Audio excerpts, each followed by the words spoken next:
All right.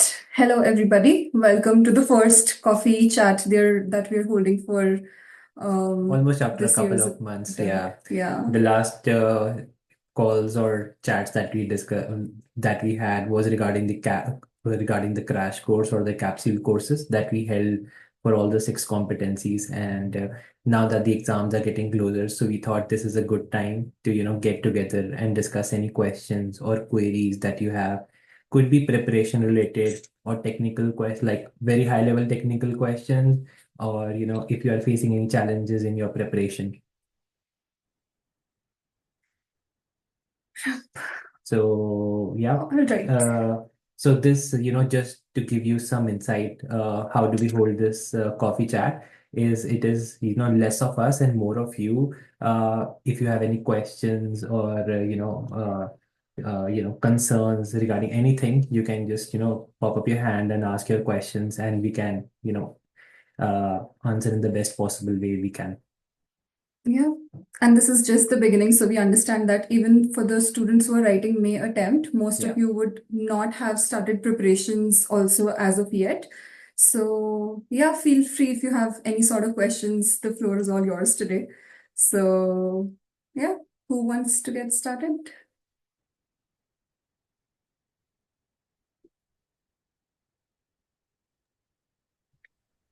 Yeah, sure, Heath, go ahead.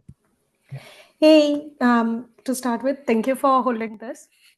It's very informative and very helpful. My first question would be, how do you propose managing time along with work life? How did you guys balance it? So maybe I can start first because I had relatively lesser holidays. So I was working with Coca-Cola at that point of time and had only a week of holidays. My manager didn't allow much time off. So how I did was, because I already knew that the leave time that I would be getting would be very less. So I started around 3.5 months to 4 months in advance. And when I say that, it was, just starting off with the technicals. So this has been a very repetitive question as to when should I start for my exams and how should I spread out. So a very, high level guide, what I used and I also recommend to other students is, maybe say I'm starting 4 months in advance, start off with your technical preparation in your first 15, 20 days, or maybe even a month. Then start off with some case writing on your own, debrief on your own. Do that for 1.5 months. Then if you feel the need, which we suggest as well, go for some external marking, get your cases externally marked through some case markers out there, and maybe 4 to 6 cases, whatever you feel like. And then you, at the end, you just go around your revision, revise what you did in the technical, whatever technical source you were using, and also revise what learnings you took in the case writing that you did and the case debriefs. So this is how we basically did. And Guneet had a 2 month holiday period. Yeah, So so it that's was why more like, Ravneet started because for him it was like he didn't get any holidays from the office. So like, and he knew that he's not getting that. So he was like prepared in advance that, he has to manage his work along with studies. So that's how he had planned for himself. For me, I had 2 months of leaves from my office because I was working with Deloitte at the time. So I had 2 months of leaves and I went back to India. So I was studying there. But then, yeah, before I left, because Ravneet had started some technicals, so I also did start technicals with him. And then we did do some technicals. But yeah, overall, I think just one piece of advice that we would give you here, if you're trying to juggle work and, studies both together, one is that don't spend a lot of time on technicals because most of the students end up doing this that they spend say 1 or 2 months, like 2 months directly on just technicals, and they forget the fact that eventually in the exam you're not writing technicals, you're doing case writing. So even if you're 100%, you've revised those huge books thrice and then you're very yeah. confident on technicals, even then you could still not clear the exam, just because they will evaluate you not on the technicals but on the case writing. So like don't lose focus of this fact that it is not technicals which are the focus in the exam, but Yeah. the case writing. And even in case writing, it's not that if you've written like say 10, 15 cases of like for day one, day two, day three, then you are good. More important is how you debrief your cases, because actual learning is from the debriefs. When you actually like what we mean by debriefs for students who have not started preparation, like the first thing that you will do is that you get some previous year like CPA cases and you start the case writing from that case. After you've written your case, what you will do is that just like the case, CPA body also issues the solutions for Yeah. that case. So what you do is now, once you have your response, case response that you've attempted, you will kind of mark your case from the CPA's issued response, and you will see where you did wrong, what you had to like, where you could get better, or what sort of technical you were missing, or how could you phrase or present your case better. And So when that is Guneet what is And debriefing. like when Guneet mentions, that you should be debriefing your case, it is not only how you are writing the case, but your even technical learning lies a lot in there. Exactly. Like not only the theory part, I know that, people do the theory part first and then think, I know the theory now, I would just be writing cases. That is not how it works. Because, whatever you learned during your theoretical part of things, that you need to implement as per the case. So you learn quite a lot as to how you need to implement a particular standard in a case. Yeah, and this is like one like specific example that we've given in the previous coffee chats also, that for example, if you've like went through the all the FA standards, and okay, if this is the situation, this will happen. If this is the question asked, this is going to happen. But the point is that when you're doing your technicals in the first 2 months, you haven't looked into the cases yet. So you don't know how questions will be framed out of those technicals. So when you start case writing, that is when you actually Yeah. start learning that, oh, okay, so this is how they framed a question out of this standard. And then when you go back and revise your technicals, then it is actually more Yeah, helpful. it would make even more sense. Now you say, intangible assets. Once you do a couple of cases, maybe two, three, four cases, then you would know what the focus of the CPA body is in that particular standard. Like they are focusing on definition and then recognition, and then perhaps they are checking the technical feasibility. And that is how you also, with time learn what are the more important topics. It is not, you always need to study smart, not studying entire financial accounting at once, but need to focus what the institute is focusing on. Right. And then Mhm. circling back to your question here. So, like, see, your approach should be that you spend, like, right now we're standing in March and we have the exam in May, right? Right. So, yeah, so right now, the approach should be that you start with the technicals, but then, like, discipline is one thing that is very, very important. Yeah. If you don't have leaves from office, because I remember that with Ravneet also, he for day two cases, it's a 5 hour case straight if you're practicing. So like he would finish his office around 5, 6 p.m. and then have dinner, and then he used to sit for case writing.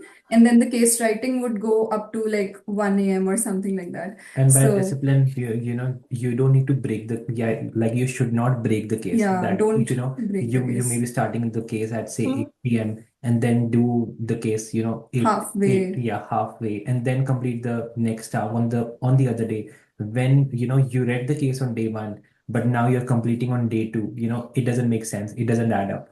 So you need to be disciplined. If you're not able to write the cases like day two cases on weekdays, try on weekends, right? Yeah.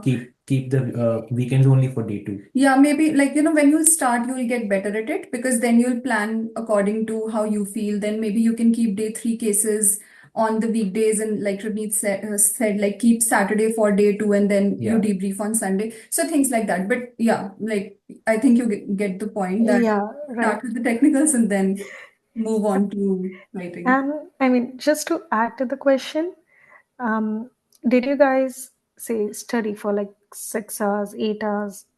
I mean, I know day two cases were taken up after office hours, Yeah. but I'm in a boat similar to Ravneet. So I know Yeah. my office leaves are very restricted. in that case, Honestly, you how don't would need you to squeeze spend like, everything? yeah, you don't need to spend tons of hours. To be honest, like not 4, 5, 6 hours a day.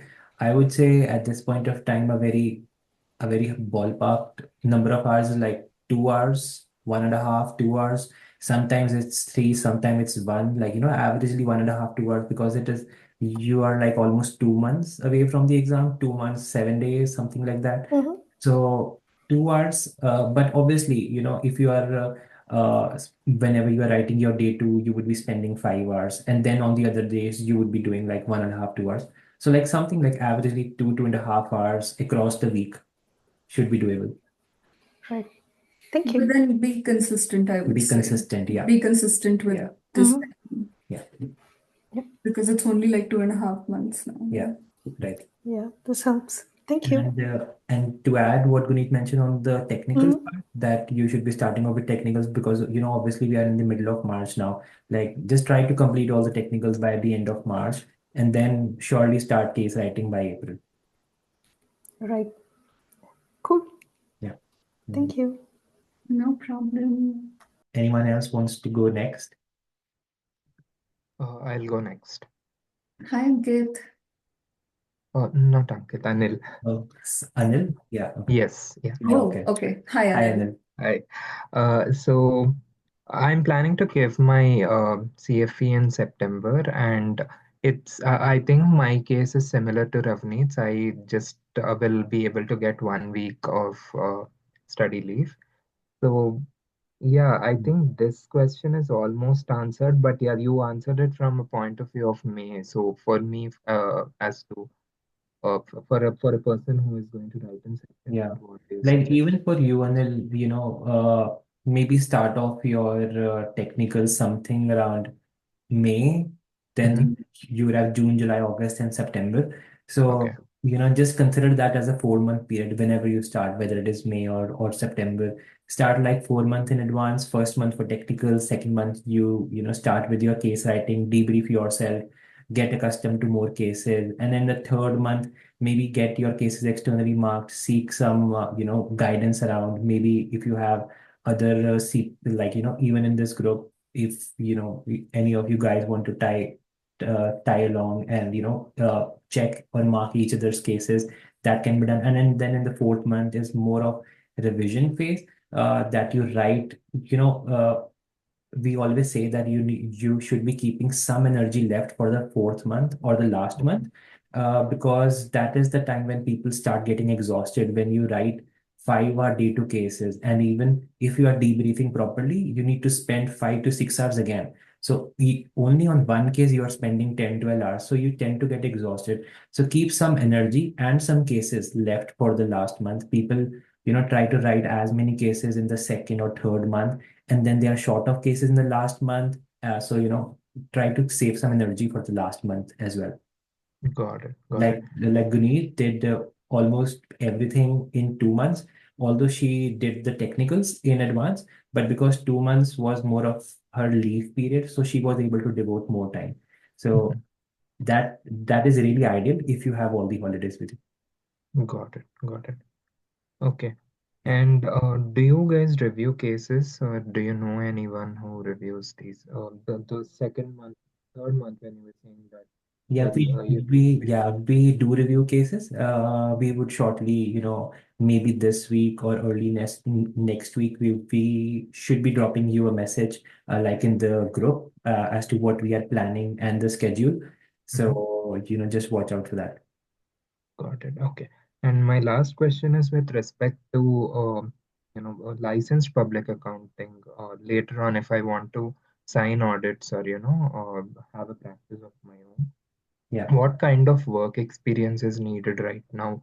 Will that make any difference? I mean, I went through a few articles on Google, but they are specifically targeted towards people who actually finished their CPA here, like the complete thing. But yeah, for us, since we don't need any specific work experience, how would that make any difference? You want to take that? Like sorry, so you were asking that you want to Basically, do your own, maybe practice. later down the Yeah, line, yeah, your later own down the Yeah, practice line. and basically an Yes, audit practice, right? yeah, an audit yes, practice. I So think it is depth in financial accounting. yes, So one is like depth in financial accounting, assurance. and you need to select Select assurance. assurance as your elective. So if you want to do that, then Mhm. like you need to have your elective as assurance during the CFE. I And think, Okay. and you need to get depth in financial accounting. So these are the two main things. What's depth in financial accounting? I'm sorry. but Okay. that's already there, right, to clear the CFE. But could be management accounting. We can, yeah, Yeah, we can maybe Anil, check on the depth part. on the depth Although part. Guneet is sort of sure that you just need assurance, depth in assurance, basically Yeah. a select elective as assurance, but we can Okay. check on the depth in Yeah, if financial there's any accounting part. requirement about the FA or Because that would be I this remember question. reading something, but we can confirm you back. Okay, how about the work experience? Do I have to work in audit for a specific amount of time here, or does that make any difference? I'm not sure on that. Yeah, I'm not sure on this either. Maybe like we can check and Yeah, get back. we can check. Maybe Anil, if you can drop us a ping back, just so that Sure, sure, it is on our radar. Yeah, sure, I'll do that. Yeah, Okay, thank you. no no worries. problem. Ankit, you had a question? Hey guys, can you hear me? Yes, we can hear you. Yeah, hi. So my attempt is in September, but I was just thinking, in terms of, writing my first case, how do I go about from a logistics perspective, just keeping exam conditions in mind? Um, will they be giving like a printed question paper, and then can I, underline on that, write down some facts on the margin, or I should be doing everything on Word and my computer? What is like, I know people might have or students might have different approaches, but what have you seen that works the best? I think that would be helpful so that people can on this call also can maybe start off practicing the best method and uh, get Yeah. good at it. Yeah. So there's like you yourself said that there's different approaches to go about it, and ideally you should choose whatever works best for you. So when we started with like making the outline on Word.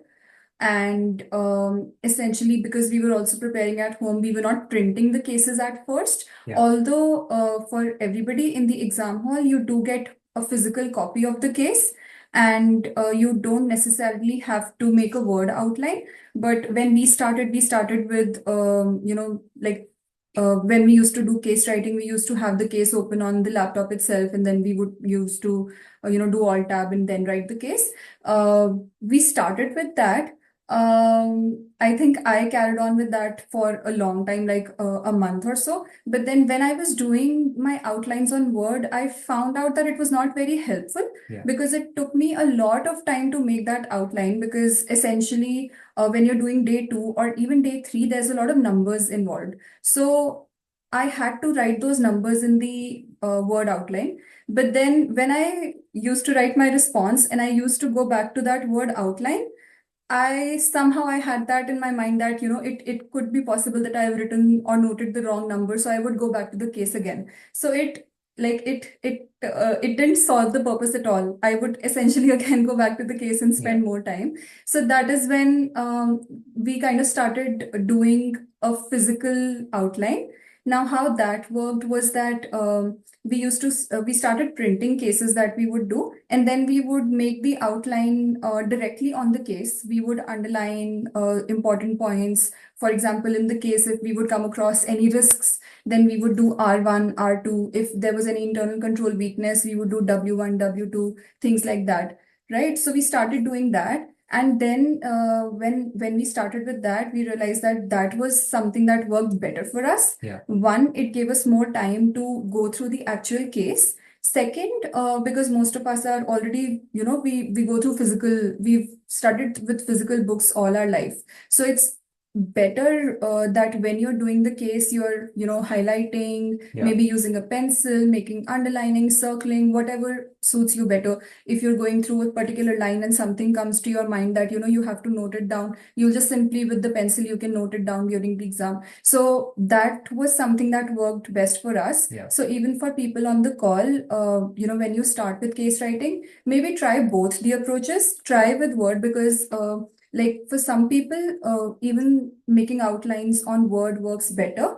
Like even after trying the physical things, some people still stick to Word because they find that better. They make their Yeah. own tables, make it concise, so they don't have to go through the pages in the case again. So whatever suits you best, but give it a shot to both these options when you're trying cases, so that you can see what works better for you, and then you can go forward with that.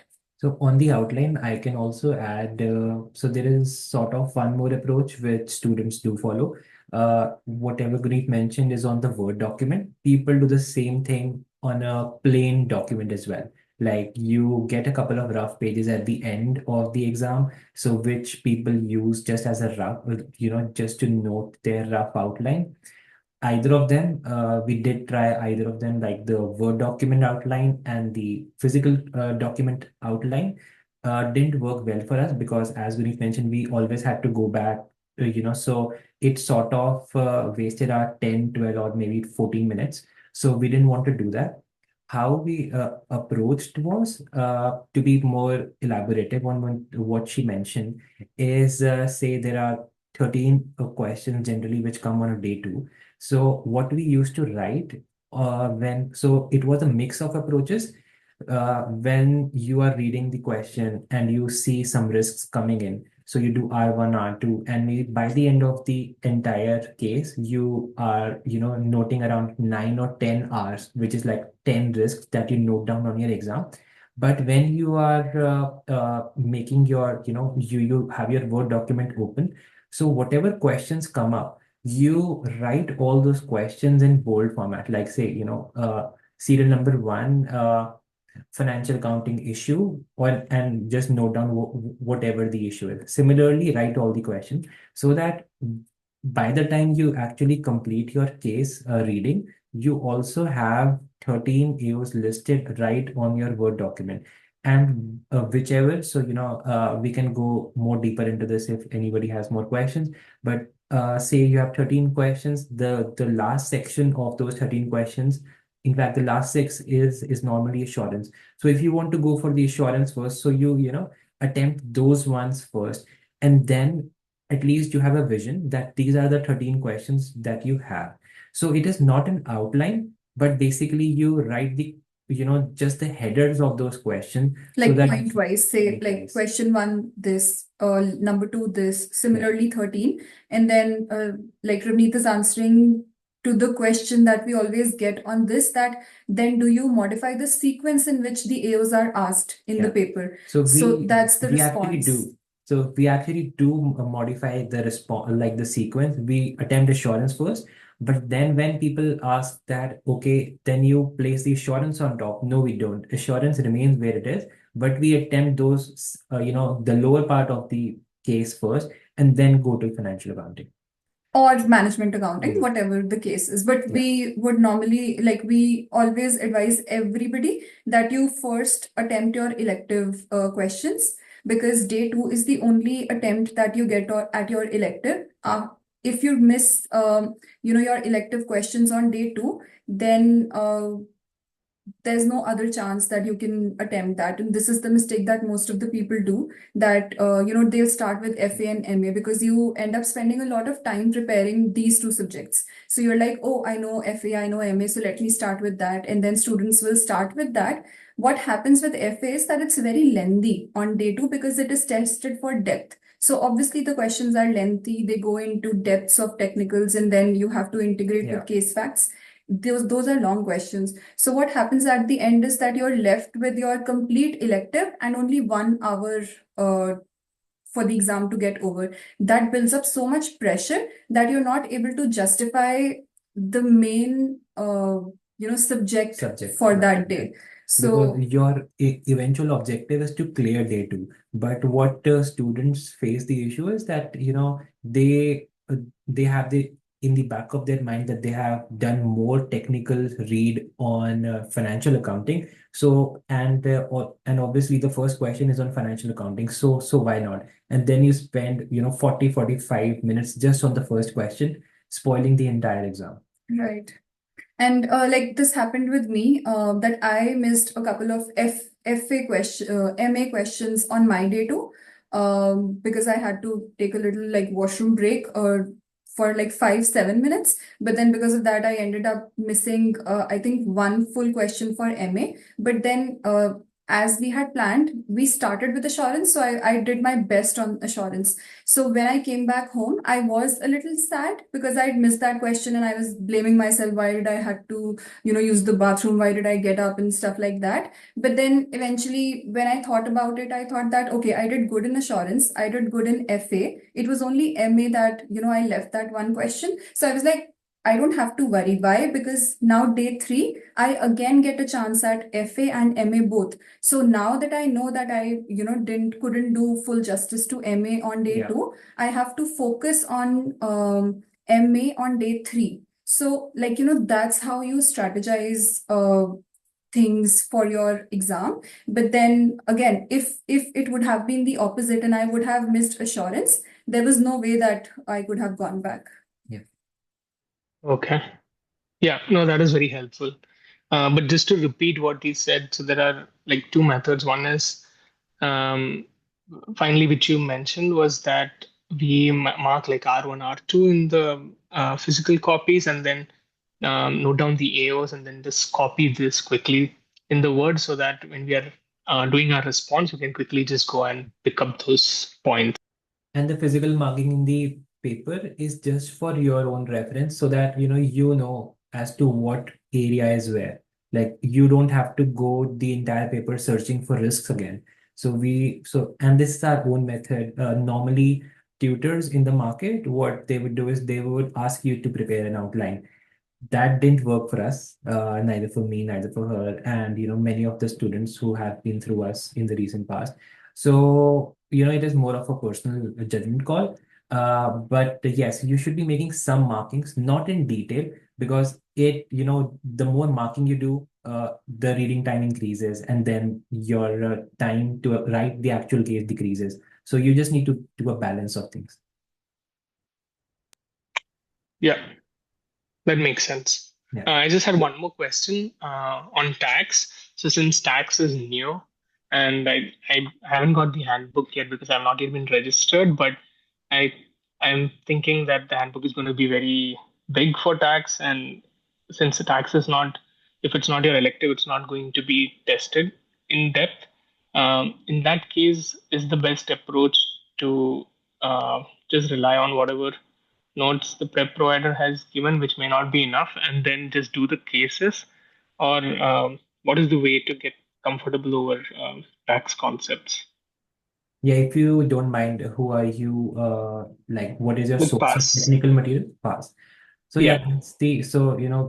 that's the pass has like some concerns around tax specifically because the notes are a bit all over the place. So that is one issue which we can understand. So maybe Ankit, we can connect offline on this as to how we can help you better with tax. But Okay. generally speaking, because I know you know what the notes comprise of, so your best bet is doing the cases, like doing as many cases, but do not take tax lightly. There are many students, even in the group, who flunked only because of tax. So imagine that you checked all the boxes, but didn't know enough tax and you flunked. So do not take tax lightly. Okay. Okay. Yeah. Understood. Thank you. Yeah. No worries. Hi guys, can I go next? Uh, Um, yeah, Rachna. that's Yeah, okay. thanks for your time. Firstly, really appreciate it. I have two questions. One is I've started writing day three cases. Sorry, please excuse the background noise if there is any. No problem. I'm commuting home. So first is I've started writing day three cases, but it is taking a lot of time. So I'm wondering if the best approach is to just finish off that one case in 1 hour, or try to finish it nicely and take more than 1 hour, like 2 or 3 hours. Mm. That is a challenge for me. I don't think there's any way I could do it in 1 hour right now. So that is my first question. Second is I used feedback guide to self-mark my case, day three case. And I saw that with the C's and NC's and whatever that is, the total score stood at 11 once. So I don't know what that means, like whether it is good, bad. Is there a standard way of understanding the score? Yeah, those are my two questions. Okay, so I'll take the first question. So to your first question that you just started with day three, so it's a good thing that you started your practice with day three because that's what we did. Uh, if when you just start at the prelim stage, you don't have a lot of idea about what you're getting into, how how long can the cases be and how can one case, because I had these questions when I looked at day two cases and I was like, how can this long a case be just one case about a company, and then how can there be like so many questions out of the same case? So we also did the same thing, that we started with a couple of day three cases just to get a hang of what's happening, how are the questions, like how are the questions integrated into the course, how do we have to pick up the questions from the case. So it's good that you started with day three. Now to your actual question, that should you be spending only the time assigned to each case, for example, 90 minutes or 80 or 70 minutes for day three case, or should you be exceeding and thinking that maybe, let me do it to my full potential in whatever time it takes and then I'll debrief? So I think this is a question or something that everybody faces when you start with it.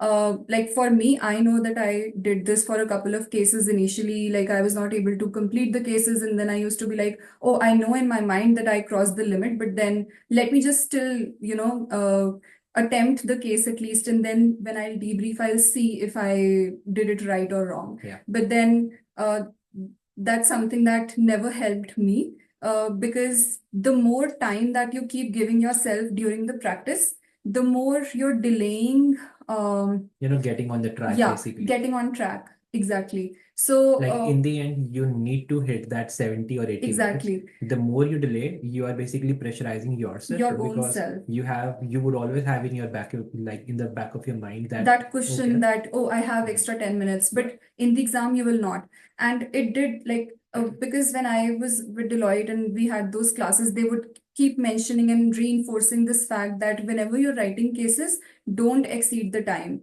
Don't exceed the time. And then I used to be like, why do they keep saying that? Because I know in my mind I've exceeded time, but I still want to at least attempt the questions that are given.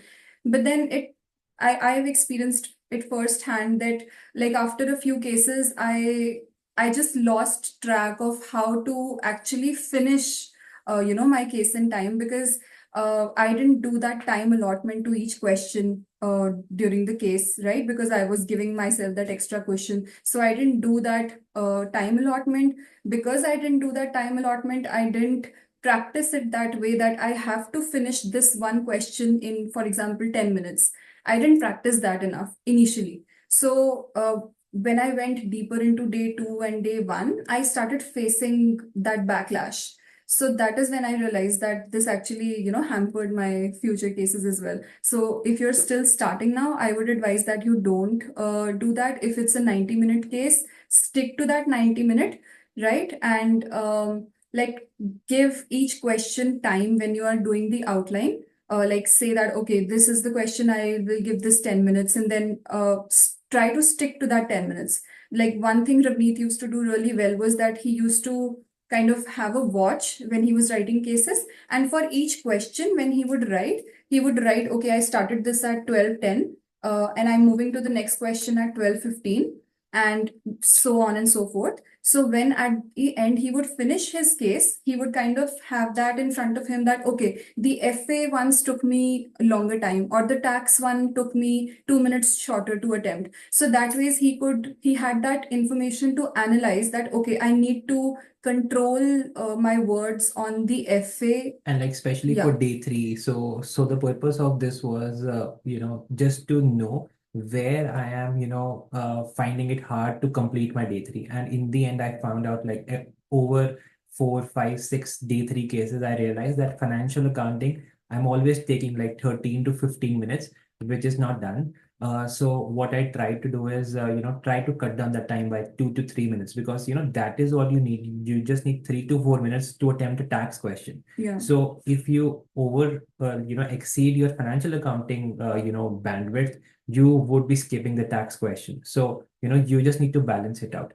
But And then it's practice, like it's about practice. If you practice in that situation, yeah, only then you will kind of and a very know high it. level guide to, for everyone here. For a day three case, I always had in my mind that I am keeping 10 minutes as a base for almost all the questions. So if it is 70, so say it is an 80-minute day three, case, and you have around 6 questions. So roughly 60 minutes for the assessment opportunities and 10 to 12 minutes for reading, or maybe say 13 minutes. So the balance 7 minutes normally goes more into financial accounting and sometimes goes into management accounting. But a very ballpark number you should be thinking, right? Whenever 10 minutes hits, then you should be, reanalyzing, okay, I should be moving towards completing my assessment opportunity. And what was your second question again? Yeah, thank you for this. So the second question was I self-assessed my case using the feedback guide, and with all the Okay. C's and Got it. yeah, the total score was 11. So what does that mean? So at this time, score 11 doesn't mean anything. What is more meaningful is that you attain C's and RC. So C is basically competent response, RC is reaching competent responses. Normally, with time, when you understand what competent response actually comprises of, say if you're attempting a financial accounting question, or a question on, say, so say intangible asset. So with time, you would understand how do you get a competent response in an intangible question. Like, you should always hit the definition, you should always hit the recognition criteria, then you should always be making an impact entry as to what the journal entry should be. So if you hit all four of them, then you get a competent response. This is just for wider knowledge. And then if you miss, say, any of those four items, then you get a RC, which is a reaching competency, or yeah, a reaching competency response. So say if you have around eight, say 7 questions on a day three case, so roughly at a, there is nowhere it is mentioned how many C's or RCs you should be getting, but generally it is said that 50%, at least 50%, you should be aiming for C's. At this time, I don't think you should be focusing on how many C's or RCs. Just focus on getting C. Even if you are not in the starting, there will be times that you are getting NC, which is non-competent, and then then RC and then C. So basically, with time, the number of C's increase. Yeah, but then like the crux being that don't look at the scores that much, because the score is not important. What's important is that you have more of C's and RC's in your feedback guide when you mark your cases. Like that's your goal. Okay, got it. Thank you. Can I ask one more question, please? Yes. Yeah. So day one, I know that it is based on capstone one, and I think the analysis or report, whatever that is called, that will be released soon, right? And that is when we start preparing for day one, because what I've understood is we need to ensure that we read that report and know all the key success factors and what are the users, because now the day one case will be fast forward a few years. So Yeah. can you shed some light on how the approach should be there? So ideally, you want to take. Yeah, so yeah, like you rightly said, that it's that case is the base is the capstone one case, and then that case is only like roll forwarded 10-15 years, and then obviously more situations, and then more situational analysis is expected, but then the basic facts of the company in question and the management would stay the same. So you're right that once the capstone one cases are released and you have access to them, you can go through them. In our case, what we did was that it's like a 60-65 pager Yeah. case, right? It's not like a small case that we're talking about, not a 5-10 pager case. It was a very long case. So what we did in our case was that first we focused on the mock cases for CFE day one. Like we attempted those mock cases directly because like even if you don't go through the day capstone one case at all, it's not like you are missing out on anything. Yeah. Right? It's like things would still start from scratch in that case. They will explain you, they will kind of give that build up to you from the very start. So it's not like unless you've read capstone one case, you can't do a day one case. It's not like that. So what we did is that we did all the day one like mock cases that were released by the institute.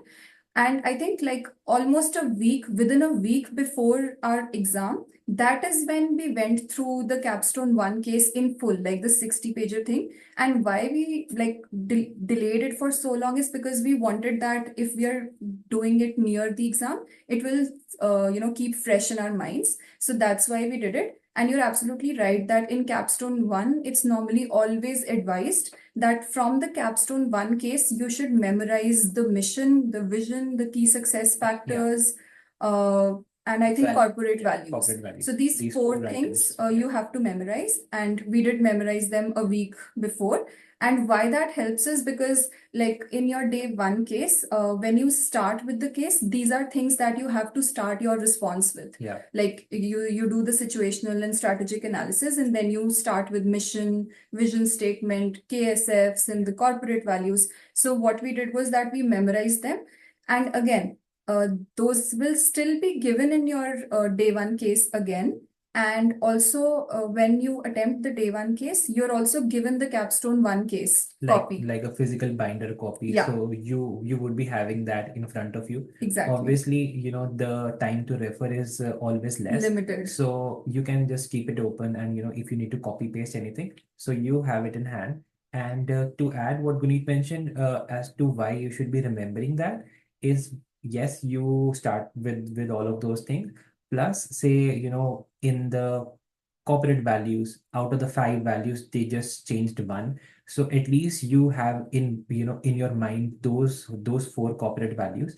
And to get a competent response or a pass on a day one, it is very essential to link all of those corporate values, not all, like at least 1 or 2 corporate values in each of the questions and not just corporate values, the mission, vision, KSF, corporate values. Out of these 4, the more integration you do in your situational assessment, like the AOs. So basically, day one has 4 direct AOs and 1 hidden AO. So we have 5 AOs in total on a day one case. So in those 5 AOs, when you're doing your qualitative analysis, you have to integrate, like you should integrate. Like normally you need to do a pro and con so 3 of like each. 6 points. Yeah. So out of those 6 points, at least 3 you should be relating to these 4 points: vision, mission, KSF, and corporate values. So if you have memorized them, so you do not need to refer to the case, and you always know that at least 3 points out of those 6 are covered. And you just need to find pro and con of that specific situation from the actual case that you would have on day one. Yeah, but it's very helpful that you remember it, because if you already have those in mind, like the basic gist of everything, like mission, vision, corporate values in your mind, when you go through, that specific question or the AO that they're talking about, when anything comes up or any statement comes up which is related to that, your mind will directly be like, oh, this relates to the mission, so you'll just circle it there or maybe highlight it. So you don't have to spend extra time integrating, right? Because then that will automatically happen when you're reading. So strong advice, remember that. Thank you so much.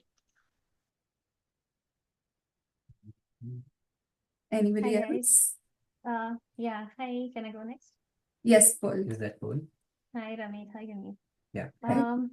Yeah, so I have been doing a few cases from the CFE reports, and not all of them would have feedback guides, right? And these are like ideal solutions, which are quite lengthy at times. So, like, is there like how much should we write to get like a C or an RC, especially in subjects like assurance, which are very theoretical? so that I don't spend a lot of time, waste a lot of time writing longer answers, because if I'm doing those first, there's a tendency for me to, put in a lot of time there. Yeah, sure. So I assume that you're referring to board issued responses. Yes, yes. Okay. So like board issued responses, we normally call board issued responses as the perfect responses. Like in a Mhm. perfect world where you have 2 hours to write one question, that is, that is when you can write those things. Yeah. The purpose of board issued responses is to cover everything a human mind can think of. So if you fall in that superset, yeah, if you are a subset in that, response, then you are good. But then how much you should be writing on that? There are some strong responses that are shared, by the CPA Institute, and I believe can be found online as well. If not, we can maybe share a sample of a couple of them on the group itself, so people know what strong responses are. So the first one was perfect response. So this is a strong response. Strong response of a student who received a competent or a pass on that particular AO or on a particular case, so that okay, what a strong response looks like. Now the negative about a strong response is the strong response is not the correct response. It is the most appropriate response that that student may have thought of, but the examiner thought that he has done his analysis correctly, although there were some hits and misses, but he has done his analysis and he deserves a C.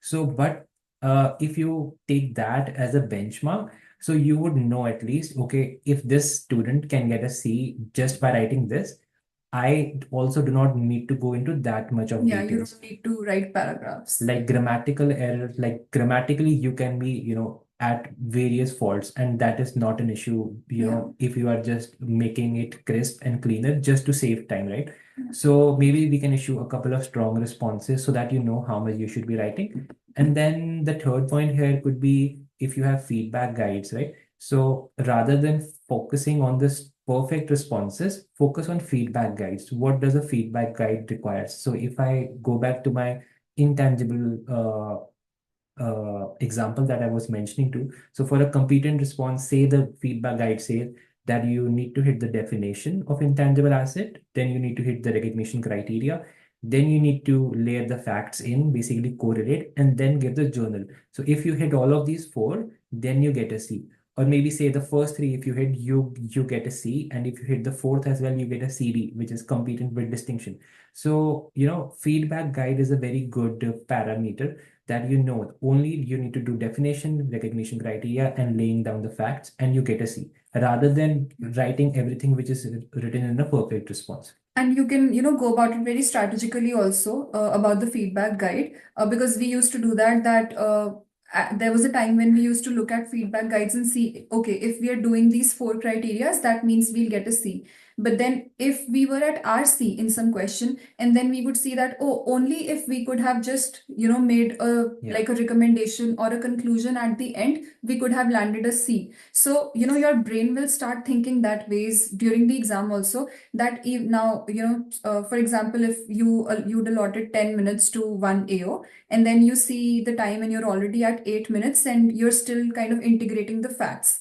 Right now, if you see 8 minutes and you already know in your head that if I have done the recommendation, even if my analysis was not complete yet, if I have the recommendation in, there's still a chance that I could get to a C. Yeah. What you would do then is that you would just leave your analysis there, and in those remaining 1-2 minutes, you would just directly arrive, like write the conclusion, and in a 1-2 liner, whatever analysis you have done, you would just kind of close that. At least recommend. At least do that recommendation. This is, how feedback guide can help you backwards also to understand that, okay, if I'll do just this one thing, I'll still kind of be able to complete my question. Whereas if you would still spend that 2 minutes still completing the analysis, it is very much possible that you would still only get an RC. And like similarly, say if you have just 3.5 or 4 minutes left and you have two questions to tackle, right?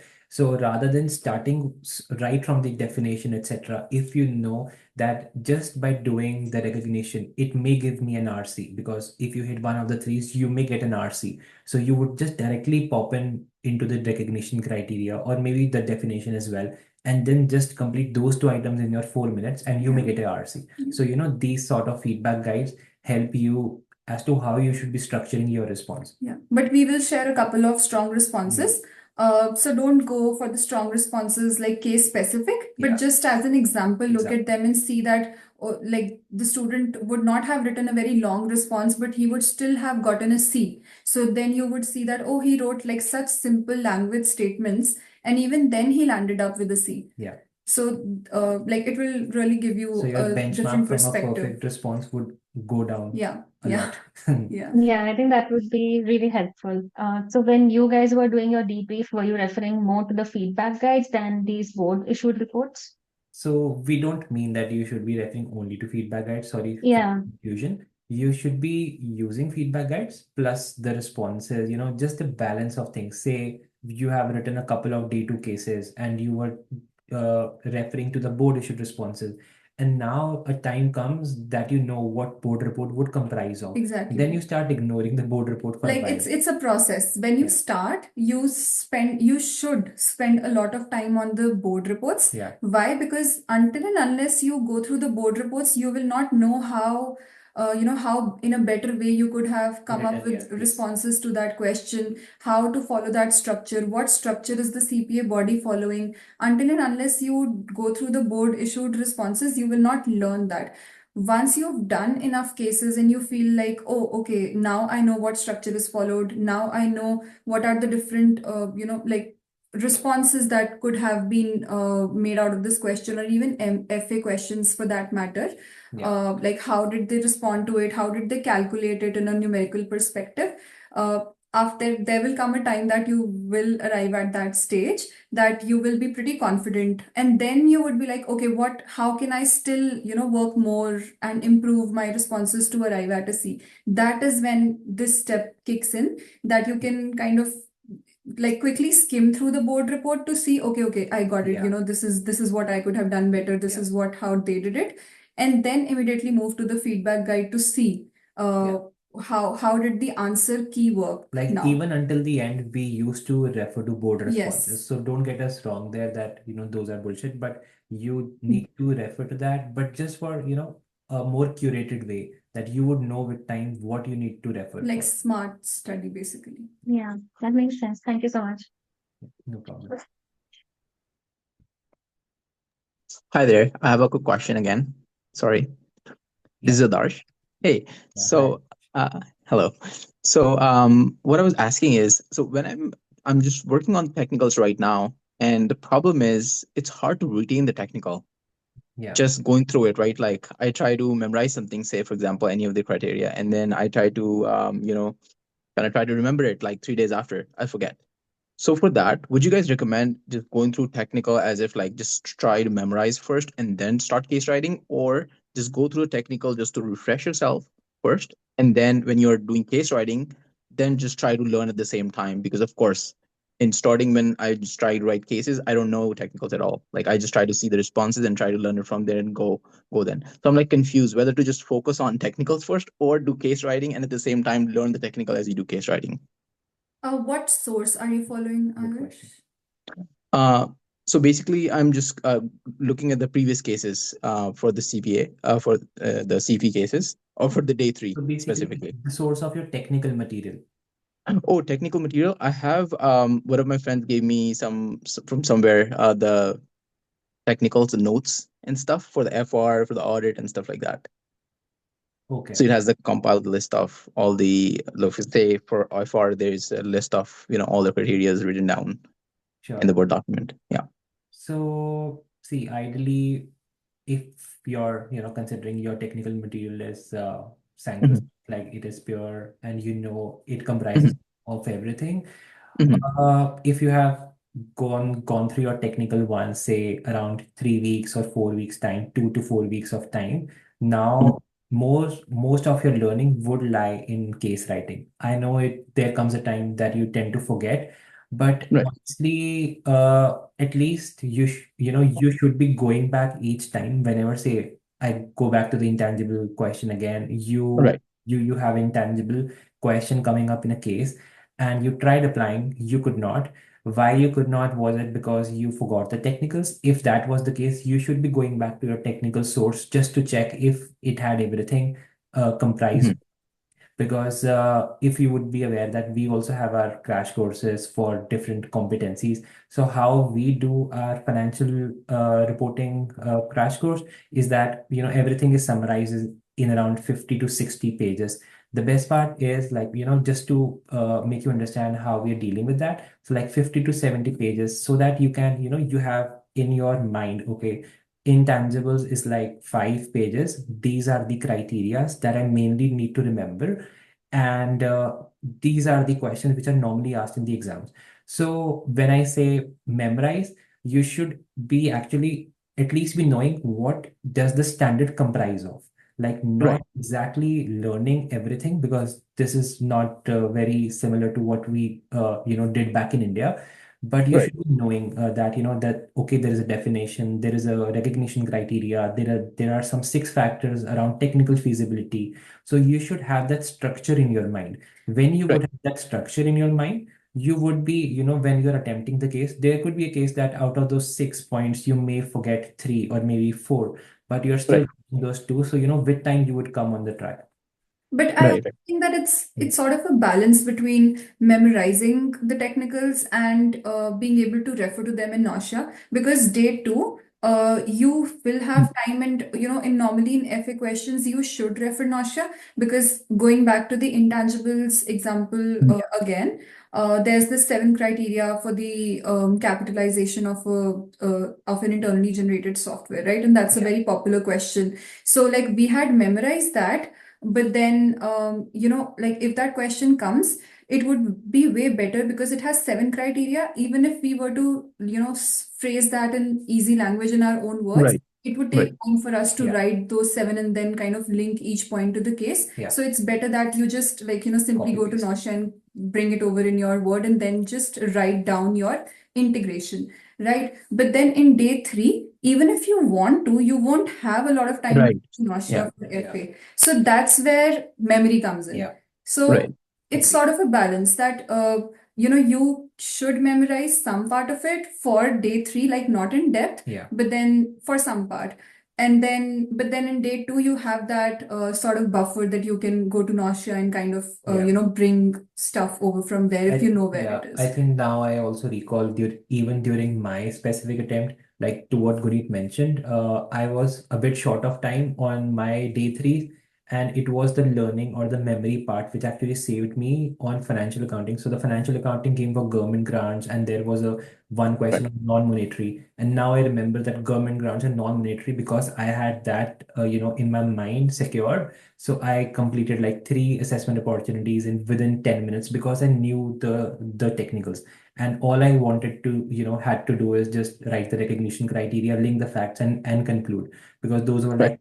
like quicker questions. Yeah. So as Guneet mentioned, like maybe you should be, balancing it out. How you can memorize is, Right. not like ratify, but it is more around doing your technical material time and again. And Yeah, that and is, try to make sense out of it because yeah. like in our like course, like the way we structured the notes and even the classes is that kind of try to memorize, make logic out of it and try to memorize like so that students are able to memorize it just Yeah. by reading and Right. revising it back. Exactly. Exactly. That's what I'm And doing. maybe, Trying to yeah, understand, not just memorize, but exactly. understand. Then only it helps you memorize. Otherwise, there's so many things that you won't get stuck.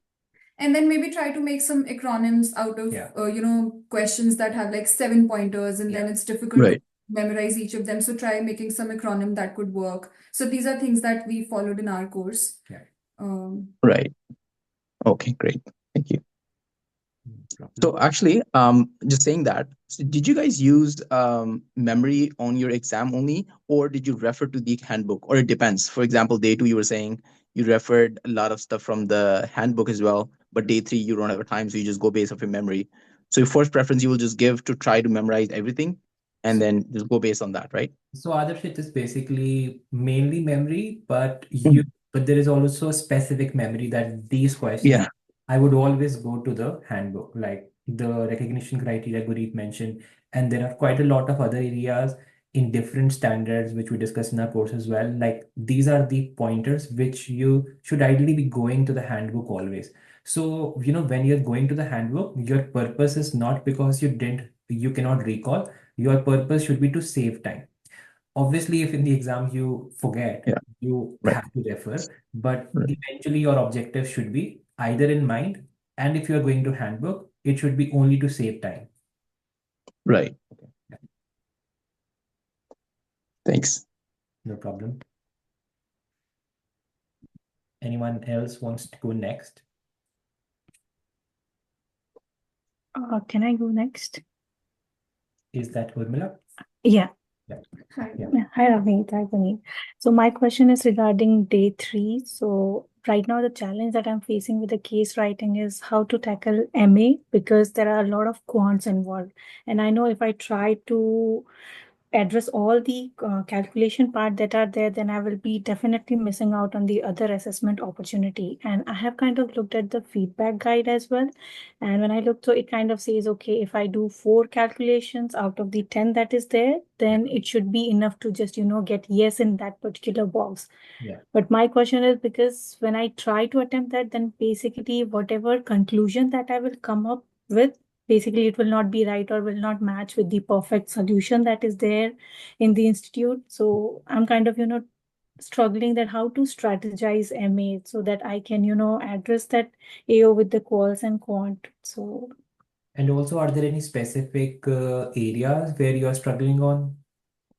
so basically when it's the timing. So if I'm trying to address all of the quality, then basically missing out on time. So I would say, Sorry, I meant the like in MA, are there any specific topics that you regularly miss out on?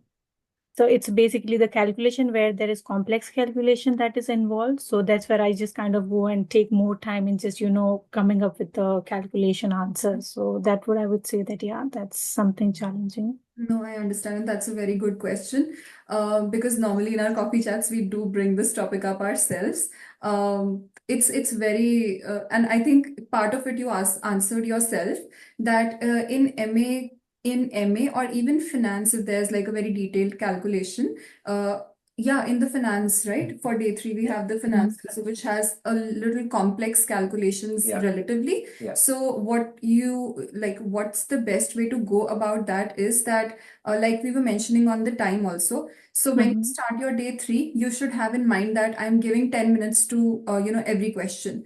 Now, when I started with my day 3 attempts, like very initially, what I used to do was that if there was any complex calculation in an MA question, I used to start with that in my MA, thinking that, I don't know, thinking what, but maybe thinking something like if I'm doing the complex thing first, then maybe I'll get more marks or something like that. Yeah. But then eventually I realized that the best way to go about that is in terms of volume, pick up the calcs or the Simpler ones. addition, subtraction, which is more straightforward, like which is simply just adding, subtracting. Now, if in that 10-minute window you still feel like you have maybe 2 minutes more to, add another calculation in there, which could require some calculation, like a number which would require some back-end calculation, then go for it. Yeah. So how that helps is because, like you yourself said, that from the feedback guide, even if you did only 4 components of that equation, you should still have been good. So Yeah. what happens is that in that limited time, you did secure that 4 for you, but then you also like had a couple of more calculations for buffer just to make sure that you don't kind of fall short, right? And then you didn't also exceed time or yeah, like compromise time on any other AO in there. So that's what we would advise, that you first start with what looks like the most obvious thing and most like straightforward calc in that Actually, 60% of calculation. the items are normally Yes. simpler. Exactly. Right. Then comes like slightly moderately difficult, Where you'll have to and then find the something, difficult maybe one. divide or apply some integration from other case Yeah. facts or something like that. So start with the simpler things. First do that. If you feel like you still have time left, then maybe step into the calculation, because calculation is not just calculation. If you do a calculation, you also have to add a note Yeah. besides Right. that, okay, what you did, you multiplied it with this number of days, or you prorated it, or Yeah. what you did. So eventually it takes more time. And one more So advice there, yeah. going back, like picturizing how a response looks like. So when you say, labor and material, and then you're adding some numbers to it, write the notes just by the side of the column. It just saves some time rather than going below. Yeah, And doing 1, 2, 3, 4, and then going at the bottom and yeah, so writing. don't do that. And when you are, making your word response, just please refer an extra one. That is all. You do not need to refer anything if you have concluded in the Excel itself.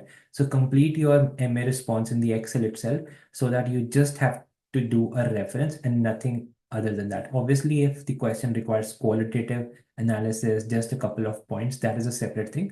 But if it is only quants, so just make a reference. So, these things save time. And when you are ready, do get your, cases externally marked, just a couple of them, just to ensure that, if you are still struggling with the MA on time, how that, the case marker can help you save time there. Because honestly, it should not. With time, the timing of your writing cases for MA, that should drop. But if it still doesn't, surely, go to a case marker.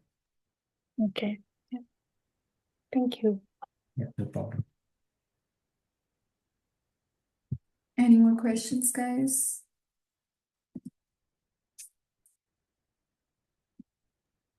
So, guys, quickly, just to ask about the crash course that you were talking about. So, in your crash course, I think you have like 20 hours of crash course for all the different steps, Yeah. right?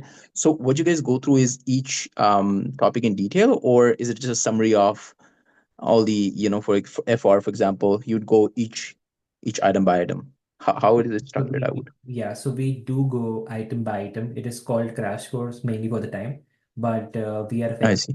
we are effectively covering almost everything which is tested in the exam, and even the topics which are not tested, so those are also covered. But the point is, like how Ramit mentioned, that instead of having like a complete book where you have say 10 pages for any standard, say, monetary transactions or related, Right.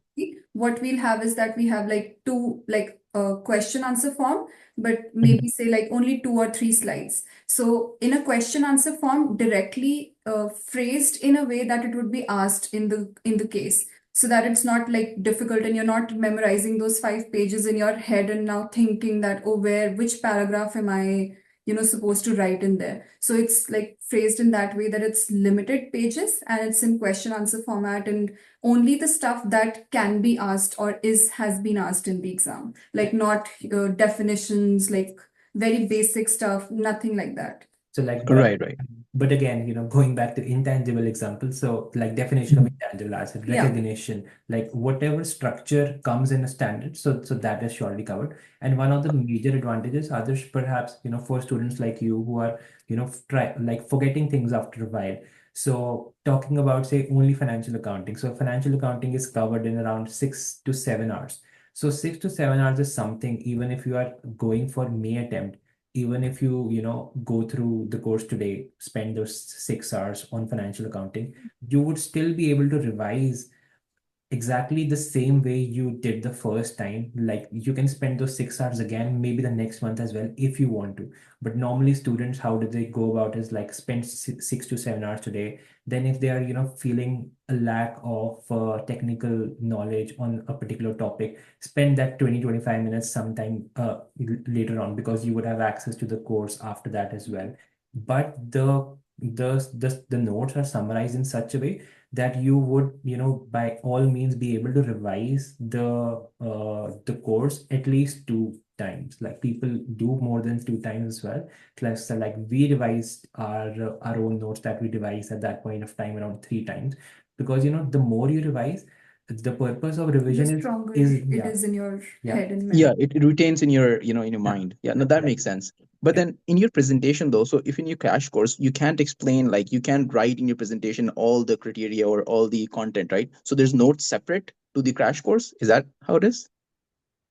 Like So you have your notes that you basically, made yeah, yeah. separate than the crash So, course video? yeah. So basically, we have the notes that we use during the technical, lectures During the course. during the course. Oh, I see. Okay. So you're basically explaining Yeah. how the things Yes. So we work so we using your go notes. we go through the notes entirely during the lectures. For like just a little example, for example, now if we are talking about that same 7 criterias of Yeah, categorization, intangible. Mhm. yeah. Now, if you go to any like book or any like course material per se from a different tutor, what will happen Right, is that in those 7 criteria, there's going to be definitions and right, details about it. right, How we have like kind of concised the notes is that we'll only have the heading and then we'll have examples Yeah. directly, right? Wherever needed to kind of explain or put across the point. So that, even if you want to write in your own words in the exam, so you can use that material directly. right. Okay. So you have notes and then you're basically summarizing that notes in that crash course thing. Okay. No, I think I'm pretty curious to talk about it more after the call and stuff at some point. No And problem. yeah, we'll discuss that more. Thank you. No problem. No problem. Does anyone else have any questions?